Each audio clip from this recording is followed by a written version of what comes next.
తిరుమలలో ప్రతిరోజు లక్షలాది మంది భక్తులు వెళ్తారు.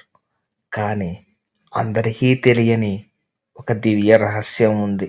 పుష్కరిణి దగ్గర రాత్రి 3 గంటల సమయంలో గోవిందనామం వినిపిస్తుంది అనే అద్భుత కథ.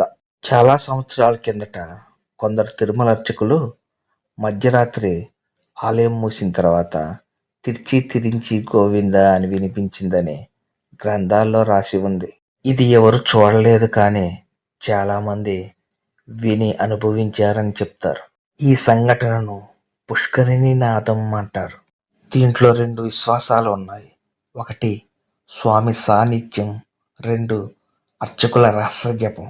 కానీ దాని గుట్టు ఇప్పటికీ అసలు ఎవరికీ తెలియదు. ఈ మిరాకిల్ గురించి ఒక మాట ఉంది. తిరుమలలో శబ్దం లేదు, స్వామివారి శ్వాస ఉంది. అంటే దేవాలయాన్ని శబ్దం కాదు, దివ్య జపం సమూహం అనే భావన. మరిన్ని భక్తి వీడియోల కోసం ఈ ఛానల్ని సబ్స్క్రైబ్ చేయండి.